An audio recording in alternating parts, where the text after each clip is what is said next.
Effective immediately. Those words from Jessica, the new director, hit the room like a cold gust of wind. My name is Randy. I'm 47 years old, and for the past 15 years, I've managed client relations at Bauworks. I sat there at the head of the conference table, hands steady, nodding as if nothing had changed. I hope the client presentation goes well on Friday, I said quietly. The room fell silent. My team, people I had personally hired, trained, and watched grow from eager junior associates into confident department leads, looked at the table. Their eyes were wide, unsure. Jessica's gaze sharpened. She was 32, armed with an MBA from some prestigious school, brought in 3 months ago to modernize operations. Biotech experience? 0. She leaned forward, voice clipped, "What do you mean?" I smiled faintly calm. "You'll figure it out," I said, standing. I walked to my office, the familiar hum of fluorescent lights above me, and began packing. 23 years of dedication into 2 cardboard boxes. Photos of successful product launches, letters of recognition from executives, awards for client satisfaction. Every memory of triumph and late-night effort condensed into small, tangible pieces. The walls, once echoing with laughter and brainstorming sessions, now felt strangely empty. I placed a framed photo of our first major contract on top of the stack, the one that had made me proudest, and took a deep breath. Change had arrived, but it wasn't the kind I had asked for. Award from satisfied clients. Letters of appreciation.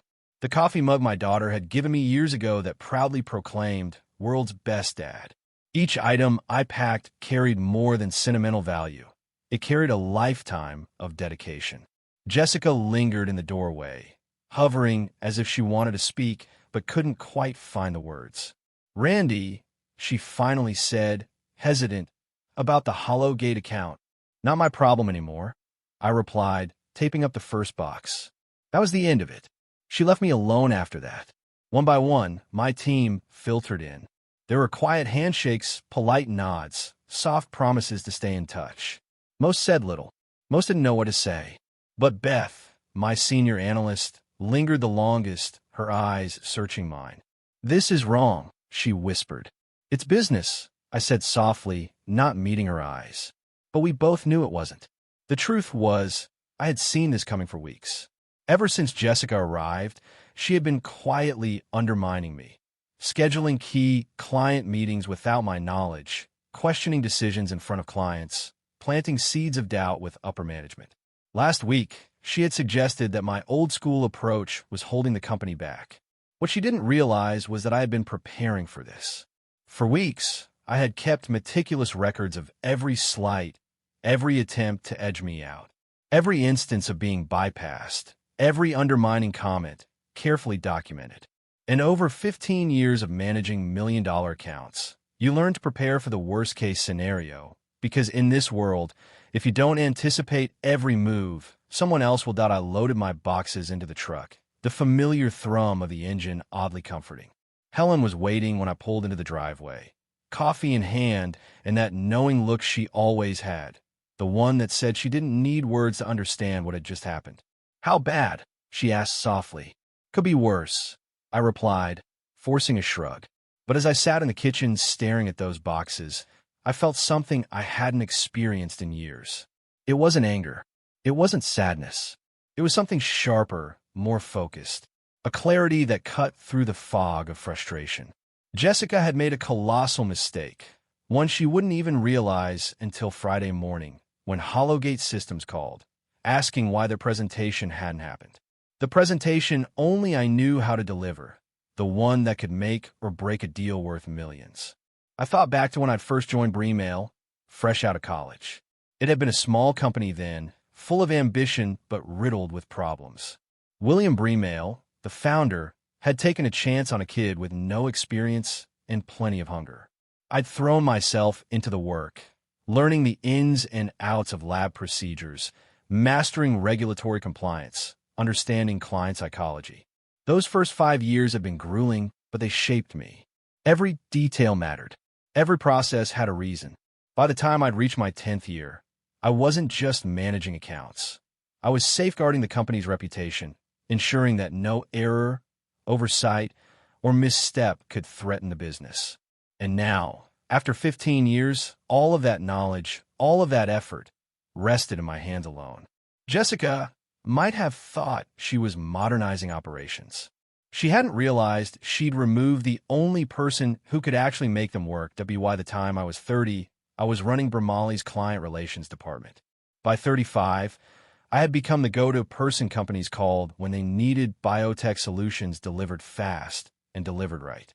I cultivated relationships that had kept Bremail afloat during the 2008 recession. While competitors crumbled under pressure, we thrived because our clients trusted me, and more importantly, trusted the work I oversaw. Helen understood the demands of my career. The late-night calls from clients halfway across the globe, the weekend trips to secure contracts, the endless back and forth of negotiating timelines and budgets. She raised our daughter Casey, while I worked tirelessly to build something that mattered. Not just for me, but for our family and the 63 employees whose livelihoods depended on our success. But things began to shift when William retired 2 years ago. His son, Marcus, stepped in as CEO and brought in a wave of consultants who spoke in buzzwords, saw employees as interchangeable line items, and treated relationships like numbers on a spreadsheet. Jessica was one of them, a 32-year-old consultant who somehow convinced Marcus that she could optimize our client engagement strategy. The warning signs were there from the very beginning. She'd arrive at client meetings without a shred of preparation, interrupting me mid-presentation to suggest changes that made no sense. She reorganized my filing system without asking, moving years of carefully curated documentation into chaos. Worst of all, she started scheduling calls with my biggest clients, claiming she needed to assess satisfaction levels, as if she could suddenly replace years of trust and rapport I had built. 3 weeks ago, I had arrived at the office early, coffee in hand, only to overhear her on the phone with someone from corporate. The conversation was hushed, careful, strategic, and my gut told me immediately that things were moving behind my back. Something was brewing, and it wasn't in the best interest of Bremail or me. Randy's methods are outdated, she kept saying. The clients respect him, but they need fresh thinking. I can deliver the same results with half the overhead. Half the overhead. In Jessica's corporate speak, that meant cutting my team. People like Beth, who had spent countless nights mastering every detail of the Hollowgate account, or Tom, who had learned Mandarin just to communicate more effectively with our Shanghai partners. I should have confronted her then, called her out on her ignorance and arrogance. But I didn't. I did what I always did. I focused on the work. The Hollowgate presentation was our biggest pitch of the year, a $30 million contract for specialized biosensors. I've been preparing for 8 months, building relationships with their technical team, understanding every nuance of their exact requirements. Jessica knew the meeting was coming, but she didn't know the details. In her world, presentations were just PowerPoint slides and generic talking points. She didn't realize that Hollowgate's CTO despised formal, polished presentations, and that their procurement director trusted only vendors who could speak her language, precise, technical, no fluff. The irony wasn't lost on me. Jessica had fired me to appear decisive and forward-thinking, but she had no idea that her decision had just set the stage for a demonstration of exactly why experience, preparation, and attention to detail mattered. But Friday morning, when Hollowgate called specifically asking for me, the reality hit Jessica like a cold splash of water. She finally learned the crucial difference between managing people and truly managing relationships, the kind that take years to nurture, not just a few months of superficial oversight. Thursday night, sleep eluded me, not from worry, but from a sharp sense of anticipation. I was alive in a way I hadn't been for months, every detail of the upcoming moment playing in my mind. Helen found me in the kitchen at 2 a.m., the soft glow of the overhead light illuminating the lines of fatigue and determination on my face. I was perched on a stool with a mug of coffee in one hand and my laptop balanced on the counter. "You're planning something," she said gently, though her eyes betrayed curiosity and concern. She had known me long enough to read between the lines. Just thinking, I replied, my voice quieter than I intended. She sat across from me, her posture relaxed but attentive. After 22 years of marriage, she instinctively knew when to push and when to simply wait. And right now, it was a waiting moment, a calm before a storm she already understood was coming. Jessica called earlier, she added, folding her hands in front of her. Yes, I said, letting out a slow breath. She left 3 voicemails. Helen raised an eyebrow. And what did she want? Details about the Hollowgate presentation. I answered, feeling the weight of years of preparation and the uniqueness of what I had built with that client. I traced a finger around the rim of my coffee cup, reflecting on how much of myself, my time, my expertise, my trust, was embedded in every interaction with him. Helen's expression softened into a small, knowing smile. She had been there for every late night, every weekend I had dedicated to nurturing client relationships. She understood the web of trust, the nuances of personalities, and the technical subtleties that formed the backbone of my success at Bremail Bauwerks. She knew what the Hollowgate account represented. Not just a big presentation, but years of work, meticulous planning, and countless personal touches. What did you tell her? Helen asked, her voice calm but searching. Nothing, I said firmly, a quiet satisfaction rising in me. I'm not her employee anymore. Then it fully hit me, the true magnitude of Jessica's actions. She hadn't just fired me. She had obliterated 15 years of institutional knowledge. She had erased relationships painstakingly built over years, technical specifications carefully documented, and client preferences memorized through countless conversations, meetings, and minor gestures of attentiveness. The Hollowgate account wasn't just another presentation. It wasn't just a contract worth millions. It was a culmination of trust, small but essential interactions that no spreadsheet could capture. Remembering that the lead engineer preferred technical drawings over flowcharts, noting that the CEO made decisions based on implementation timelines rather than cost savings, understanding the subtle dynamics of personalities. All of these were invisible threads that wove the fabric of client loyalty. Jessica had underestimated that, and by calling for me specifically, Hollowgate reminded her, and everyone else, why relationships, experience, and trust could never be replaced by buzzwords, MBA strategies, or superficial efficiency measures. I sat back, sipping my coffee, letting that realization settle. Finally, the game was shifting back to where it belonged, and I was ready. Jessica thought she could just wing it, arrive with a standard pitch deck, flash a smile, sprinkle in some corporate buzzwords, and somehow charm her way through $30 million in business. She had no idea that Hollowgate's team expected more than surface-level slides. They wanted the detailed, technical breakdown I had promised them months ago, the one that existed only in my head, meticulously organized and reinforced by years of notes, conversations, and first-hand experience. I opened my laptop and glanced at the calendar. Hollowgate was scheduled for 10 a.m. Friday. By 11 a.m., Jessica would be trapped in Marcus's office, stumbling through excuses about why the company's most critical client of the year had walked out after barely 20 minutes. My phone buzzed. A text from Beth. Jessica's been in your office all day looking for files. She seems panicked. I typed back quickly. Files are on the server. She has access to everything. It was true. Jessica had access to contracts, basic client information, and the standard presentation templates. But what she didn't have, what no one else ever had, was the context, the human element that turned raw data into trust, the understanding of personalities, preferences, and quirks that could make or break a deal. Hollowgate didn't just hire a company, they hired me. And that distinction, built over years of careful relationship management, was what she had no hope of replicating. I leaned back in my chair, savoring the quiet before the storm. Soon, she'd realized that spreadsheets and slides could never replace insight, experience, and the trust that takes years to earn. And I would be watching it all unfold. I poured myself another cup of coffee and opened a fresh document on my laptop, started to type a resignation letter, the formal kind I should have submitted months ago when I first realized what Jessica was up to.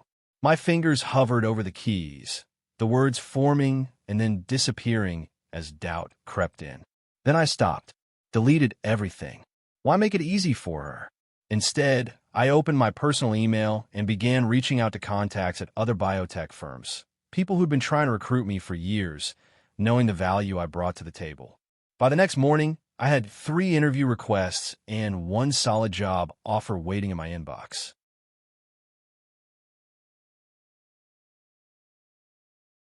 Helen woke up at 6 a.m. and found me still at the kitchen table, fully dressed and focused. "Going somewhere?" she asked, arching an eyebrow, but smiling. "Coffee shop downtown," I replied. "Good Wi-Fi, quiet place to make some calls." She kissed my forehead. "Give them hell." I chuckled softly. I wasn't planning to give anyone hell. Not yet. I intended to let Jessica do that all by herself. By Friday morning at 9:47, I was settled in at Brewster's Coffee House downtown, my laptop open, the aroma of fresh espresso filling the air. My phone started buzzing. "Jessica." I let the call go to voicemail. And then another. And another. By 10:15, she called 7 times in rapid succession. At 10:23, Beth's name flashed on my screen. I answered. "Randy, where are you? The Hollowgate people are here, and Jessica is having a complete meltdown. She can't find the technical specifications they're asking for." "They're in the system," I said calmly, stirring my coffee as if the chaos wasn't happening at all. "She says they're not. She's been up all night trying to track them down. Tell her to check the project folder under Hollowgate Systems, subsection Technical Requirements. Everything she needs is there. She just doesn't understand the structure." Beth let out a shaky breath. "I'll text her, but she's completely panicked." "Randy, thank you." I smiled quietly to myself. The irony wasn't lost. Jessica had fired me to appear decisive and forward-thinking. And yet, here she was floundering because she couldn't replace years of experience, relationships, and knowledge that were built over countless late nights and weekend sessions. Skills and insights that couldn't be downloaded, copied, or faked. I sipped my coffee, watching the city come alive, and let the tension settle. By the time Hollowgate's team finished their meeting, the outcome was all but inevitable, and I'd be far enough removed to enjoy the spectacle without lifting a finger. Beth went quiet for a long moment. "Randy," she said finally, her voice tight, "that folder is empty. There's nothing in it except basic contact information." I almost smiled, though I kept my tone calm. "That's because the technical specs were never digitized. They're in my notebook, the blue one that's always on my desk, the one you took home yesterday." Beth was silent again, processing. Then she whispered, "They're asking for you specifically. The CTO said he wanted to discuss the sensor calibration protocols you developed. They really wanted you there." I leaned back in my chair, letting her anxiety settle over her like a heavy blanket. "Wish I could help," I said softly. At 10:45, my phone buzzed. It was Marcus, the CEO himself. "Randy, I need you to come in. There's been a misunderstanding," he said, his voice urgent but controlled. "No misunderstanding," I replied, steady. "I was terminated yesterday, effective immediately." There was a pause. Then, perhaps with a hint of hesitation, Marcus added, "Look, we can work this out. Maybe Jessica was hasty," I said evenly. "Maybe she was. But I'm not an employee anymore, Marcus. I can't legally represent Mail in client meetings, even as a consultant." Another pause. Then, "Name your rate," he said cautiously. "I'm not available," I answered, which conveniently was true. I had a phone interview with Driftshade Limited at 2 p.m. Their VP of Business Development had called personally that morning after seeing my resume. Opportunities I'd cultivated quietly for years were finally ready to come to fruition. By 11:30, according to Beth's texts, the Hollowgate team had left. They had given Jessica exactly 20 minutes to produce the technical documentation they'd requested. And when she couldn't deliver, they excused themselves politely, explaining they'd reassess their options. At noon, Jessica called again. This time I answered. "Randy, you have to help me," she barked, panic threading through her voice. "This is sabotage. Corporate sabotage. You can't do this to me." "This," I said evenly, is consequences. Wait, you can report me for withholding company information, she hissed. What information? I asked, my tone flat. I removed my personal belongings from my office. The notebooks? They're mine. I bought them. All official company files? They're still on the server. Nothing is missing. There was a long silence on the line. Finally, she muttered, that's not how this works. I let it hang. Some things, I thought, don't work until you've spent years building them. And some mistakes, they only become obvious when the right person isn't there to fix them. Actually, I said, calm and measured, it's exactly how it works. I was terminated without cause and without notice. Betrayal forfeited any claim to my cooperation. She hung up before I could say another word. 10 minutes later, my phone rang again. This time, it was security asking me to return my company notebooks. I chuckled quietly and replied, check my employment contract. Personal notebooks purchased with personal funds remain personal property. At 1:30, Helen called, laughter in her voice. Casey just texted me, she said. She saw Jessica on LinkedIn posting about exciting new opportunities at Betrayal. Apparently, she's trying to spin this as a positive restructuring. I let out a slow breath. And how's that working out? Helen laughed again. 3 of your former clients have already posted, asking where you went. Word travels fast in biotech, Dad. By 3 p.m., I had finished a very promising phone interview with Drift Jade. As I hung up, I reflected on Jessica's frantic calls earlier. Her accusations of sabotage no longer felt threatening. They were almost laughable. This wasn't sabotage. Sabotage would imply I had actively tried to damage the company. I hadn't. I had simply taken my knowledge, my expertise, and my years of hard work with me when they showed me the door. And in doing so, I'd left them to face the consequences of underestimating someone who had built a foundation they thought they could casually dismantle. The fact that Jessica hadn't bothered to understand how the department actually functioned, that was on her. The fact that she had fired the one person who knew the inner workings of Betrayal's most important accounts, that was her choice too. I had spent 15 years carefully building something of real value. Jessica had spent 15 minutes tearing it down. And now she was learning just how much that knowledge was worth. My phone buzzed. A text from Beth. Hollowgate called.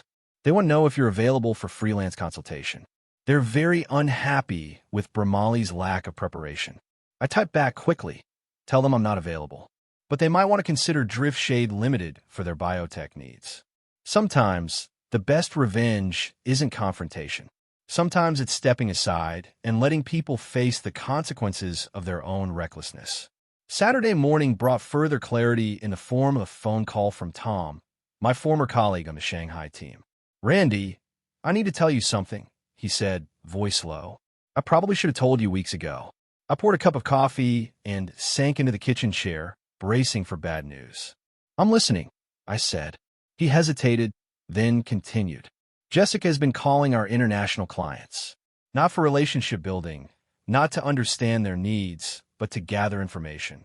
Contract terms, renewal dates, pricing structures, things she could have accessed in the internal files. The picture snapped into focus, cold and sharp. What else? I asked. She asked me to send her copies of all my client correspondence, Tom said. Said it was for a quality assurance review. I told her everything was already logged in the CRM. She insisted she needed the originals. A chill settled in my stomach. Did you send them? I asked, my voice tight. No, Tom said, but Randy, I think she was building a case against you, trying to prove you were hiding information or mismanaging accounts. It all clicked. The sudden questions about my methods, the intrusive curiosity into client relationships. It hadn't been about learning from me. Jessica had been trying to replace me with a set of documents she could control. She wanted leverage, not knowledge. There's more, Tom continued. Yesterday, after the Hollowgate disaster, she called an emergency meeting, told everyone you deliberately withheld critical information to sabotage the company. But Beth shut that down fast. She reminded them you had offered to train Jessica on all your accounts when she first arrived. Jessica had refused, saying she preferred to develop her own approach. I remember that weekend vividly. 3 months ago, I'd spent days preparing detailed training materials for her. Client profiles, communication preferences, technical requirements, the works. I'd even stayed up late, thinking she might take the initiative to learn. She'd glanced at the materials and shrugged, declaring that traditional relationship management was too time-intensive for modern business practices. "What's the mood in the office now?" I asked. "Tense," Tom said. "Marcus called an all-hands meeting for Monday. Word is he's bringing in external consultants to assess the client relations situation." After Tom hung up, I leaned back, letting the full picture sink in. This hadn't been an impulsive termination. It had been carefully orchestrated over weeks. Every move Jessica made had a purpose. The Hollowgate presentation wasn't just another meeting. It was meant to be her proof that she could step into my role. But the moment it fell apart, her house of cards collapsed, exposing the flaws in her plan and the short-sightedness of her strategy. A successful Hollowgate meeting would have validated Jessica's approach and justified my termination. Instead, it had revealed the glaring gap between her understanding and the actual work she'd inherited. The irony wasn't lost on me. My phone rang. Caller ID, Drift Shade Limited. "Randy, this is Patricia Holloway from Drift Shade," the voice said. "We'd like to schedule an in-person interview for Monday. Our team has been very impressed with your experience. Frankly, we've been observing Bramali's recent changes with concern. Several of our partners have mentioned disruptions in client service, and we're looking for someone who truly understands the importance of relationship-based business development." I hung up and leaned back in my chair, a small smile forming. Jessica had unknowingly done me a favor. For years, I've been comfortable at Betrayal, good salary, familiar routines, established relationships, but I hadn't been growing. I've been so focused on maintaining what I'd built that I'd forgotten there were other places to grow, other challenges to tackle. Later that afternoon, Helen found me in the garage, sorting through tools I hadn't touched in months. "Productive day?" she asked. "Enlightening," I said. "I have an interview Monday with Drift Shade. They're offering a 20% salary increase and equity options." "That's wonderful," she said, eyeing me carefully. "But you don't seem happy about it." I set down the wrench I'd been holding. "I keep thinking about my team, Beth, Tom, everyone else. They're good people caught in Jessica's mess." Helen smiled knowingly. "You can't save everyone, Randy. You can only control what you do next." She was right. Jessica had made her choices. Now she would face the consequences. My focus needed to be forward, not backward. Monday morning, I dressed in my sharpest suit and drove to Drift Shade Limited's headquarters in downtown Kansas City. The interview exceeded all expectations. By noon, I had a formal offer, Senior Director of Client Relations. A 25% salary increase, full benefits, and a signing bonus that would cover Casey's college tuition for the next 2 years. Without hesitation, I accepted. It wasn't just a new job. It was a reminder that sometimes being forced out of your comfort zone leads to opportunities you never imagined. Walking out of Bramali's offices, I felt lighter than I had in months. Not because of the money, though the offer from Drift Shade was generous, but because of the possibilities. Drift Shade was growing fast, securing contracts with pharmaceutical giants and top research universities. They needed someone who knew how to build lasting client relationships in a fiercely competitive market. Someone exactly like me. My phone buzzed. A text from Beth. Betrayal stock dropped 3% this morning. Word about Hollowgate is spreading. I wasn't surprised. In biotech, reputation traveled faster than any press release. Lose one major client due to poor preparation, and other partners began questioning your reliability. Jessica's so-called modernization was starting to look less like progress and more like sheer incompetence with every passing day. Tuesday brought confirmation. The Kansas City Business Journal published a brief but telling article. Hollowgate Systems had selected Drift Shade Limited for their biosensor project. The $30 million contract I had nurtured for 8 months, the one I'd fought tooth and nail to shape with the client's exact needs in mind. It was now going to my new employer. Wednesday, Tom called with an update. "Marcus fired Jessica yesterday. Effective immediately," he said. "How's the team handling it?" I paused, thinking of the people I'd left behind. the ones who had worked tirelessly to maintain our department's reputation. Relief, mostly, I said, but there's talk of bringing in another outside consultant to assess efficiency. I felt a pang of sympathy for my former colleagues. They'd been caught in the crossfire, forced to navigate a storm they didn't start. I knew the culture of fear Jessica had tried to instill wouldn't vanish overnight, but at least the chaos had ended. Sometimes, justice didn't need my intervention. It just needed the right person in the right place at the right time. I leaned back in my chair, letting it all sink in. The past was behind me. My new chapter was just beginning. That they'd survived Jessica's brief reign, but corporate restructuring was like a virus. Once it took hold, it spread quickly, and recovery was never easy. I leaned back in my chair and dialed Tom. "Can I ask you something?" I said. "Sure," he replied cautiously.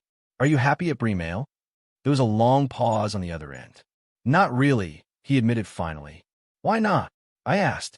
"Drift Shade is expanding," I continued, letting the words spill naturally. "They're looking for international business development specialists. Someone with your experience, your language skills, people who understand both the technical side and client relationships, would be incredibly valuable." A sharp intake of breath. "Are you serious?" "I start Monday," I said. "If you're interested, I can set up an interview." There was another pause. Then Tom's voice carried a mix of excitement and hesitation. Thursday brought another unexpected call, this time from Patricia Holloway at Drift Shade. "Randy," she began, "we've been thinking about expanding our pharmaceutical consulting division. We need someone to head it, someone with deep industry knowledge and established relationships." "That's a significant expansion," I said, impressed. "We're prepared to make significant investments," she continued. "The question is whether you know anyone who might be interested in building something from the ground up." I thought immediately of Beth, her expertise in regulatory compliance, her keen analytical mind, her ambition that had been stifled by Jessica's blind favoritism. She'd been passed over for promotion 3 times, and I'd seen firsthand what she was capable of. "I might know someone," I said slowly, a small smile forming. It felt good to be in a position to help others rise, to build something new rather than just protecting what had been damaged. Friday afternoon, I drove to Brewster's Coffee House, the same place where I'd witnessed Jessica's world unravel just a week earlier. Today, though, the energy felt different. Today, I was meeting Beth. She slid into the booth across from me, eyes wide. "Randy, I can't believe what you're offering," she said, her voice a mix of disbelief and excitement. "Believe it," I replied, taking a sip of my coffee. "Drift Shade is building a pharmaceutical consulting division, and they want you to be the founding director. Full autonomy, competitive salary, and the chance to create something significant from the ground up." Beth blinked rapidly, absorbing the words. "What about Tom?" "He's already accepted," I said with a small smile. "He starts Monday as International Business Development Manager." Beth stared at her coffee for a long, contemplative moment. "Marcus offered me your old position yesterday, department head for client relations. Are you taking it?" I shook my head. "I was planning to until now. Betrayal will survive. They'll hire someone new, rebuild what they lost, but it'll take years.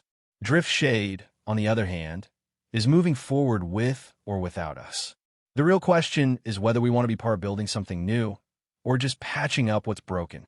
Her expression softened, and for the first time since I'd known her, she smiled. "When do I start?" By the end of the week, Drift Shade had hired 3 former Betrayal employees. Not through poaching, not through pressure, but through opportunity. We weren't running away from something. We were running towards something better. Jessica had inadvertently taught us a critical lesson about the difference between managing people and truly leading them. Now we had the chance to apply it. 3 months later, I sat in a sunlit conference room at Drift Shade's expanded offices, reviewing quarterly results with Patricia Holloway and the executive team. The numbers were remarkable. The pharmaceutical consulting division was up 200%. International contracts had increased by 150%, and client satisfaction scores were at an all-time high. "Randy," Patricia said, her eyes lighting up, "your team has exceeded every projection we made. The Hollowgate implementation alone has generated $5 new contract inquiries. Beth, now director of pharmaceutical consulting, smiled from across the table. The regulatory approval process had gone smoother than anyone expected, and word was spreading fast about our efficiency. Tom joined via video from Shanghai, closing a deal with a major research hospital. The international expansion is ahead of schedule. We're looking at 3 new markets next quarter, he reported. That afternoon, I received an unexpected email. Marcus Bremail wanted to meet for coffee. I agreed, and we met back at Brewster's. Felt fitting, somehow. He looked older, more tired than I remembered. "Randy," he began, stirring his coffee slowly, "I owe you an apology. I made a mistake with Jessica. A big one. How's Bremail doing?" "Surviving," I said carefully. "We lost 4 major clients after the Hollowgate situation, had to lay off 15 people, and the stock price still hasn't recovered." Marcus sighed and looked down at his cup, the weight of past decisions evident in his posture.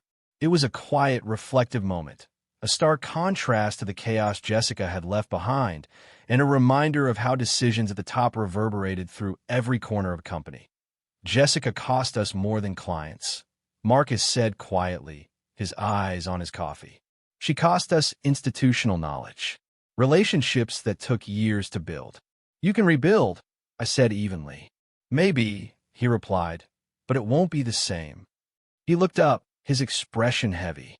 "I heard about your success at Drift Shade, the pharmaceutical division, the international expansion. That should have been Bramali's growth." I didn't say anything. There wasn't much to add. Words couldn't undo the past. "Would you consider coming back?" he asked finally. "I could offer you Jessica's position, VP of Operations. Full authority over client relations, business development, everything." "I'm happy where I am, Marcus," I said. "Double your current salary," he added quickly. "It's not about money," I said calmly. He leaned back in his chair, clearly trying to understand. "Then what is it about?" "Trust," I replied. "When you hired Jessica, you chose to believe that relationships don't matter, that experience can be replaced with efficiency. That was your choice. You were wrong. Yes, you were. But the damage is done. Your clients don't trust Bremail anymore. Your employees don't trust leadership. And frankly, I don't trust you not to make the same mistake again." Marcus left without finishing his coffee. I watched him walk away and felt something I hadn't expected: pity. He learned an expensive lesson about the true value of experience, loyalty, and the human element in business. 6 months after my termination, Drift Shade Limited announced a major acquisition: the pharmaceutical consulting assets of 3 smaller biotech firms. The move created the largest independent consulting practice in the Midwest. I had been named Senior Vice President of Strategic Development. The announcement made the front page of the Kansas City Business Journal. The article referenced my previous role at Bremail, noting that my departure had preceded their recent struggles. Jessica, according to LinkedIn, had taken a position with a startup in Denver. Her profile touted experience in organizational transformation and change management, but there was no mention of Bremail or what that so-called transformation had actually accomplished. The poetic justice wasn't lost on me. In trying to prove that relationships don't matter, she had destroyed the very relationships that had kept Bremail competitive. In trying to show that experience was replaceable, she had eliminated the experience that made them valuable. I leaned back in my chair, looking out at the Kansas City skyline. The lesson was clear, and it had cost her more than she realized. Meanwhile, I was exactly where I needed to be, leading, building, and moving forward. Beth and Tom thrived in their new roles. The team we had built at Drift Shade was everything Jessica had claimed modern business should be: efficient, results-driven, and profitable. The difference was clear. We had built it on a foundation of mutual respect, shared knowledge, and trust, not on corporate buzzwords and arbitrary restructuring. Last week, Casey called me from college with news that made all the late nights and struggles worthwhile. "Dad," she said, "my business professor used your story as a case study about the importance of institutional knowledge and relationship management. She called it the Bremail mistake." I smiled. "And what did you tell her?" "That my dad always said the best revenge is living well," she replied. Helen had been right, as usual. You can't save everyone, but you can control what you do next. 6 months later, Bramali's board forced Marcus to step down as CEO after a string of failed client acquisitions and mounting financial losses. Jessica's startup in Denver had folded within 8 months, leaving her to explain the gap in her resume to increasingly skeptical employers. The organizational transformation she had championed became a cautionary tale taught in business schools across the country. Sometimes the most satisfying victories aren't the ones where you land a punch. They're the ones where the consequences take care of themselves. I leaned back in my chair at Drift Shade, watching Beth and Tom lead their teams with confidence and skill.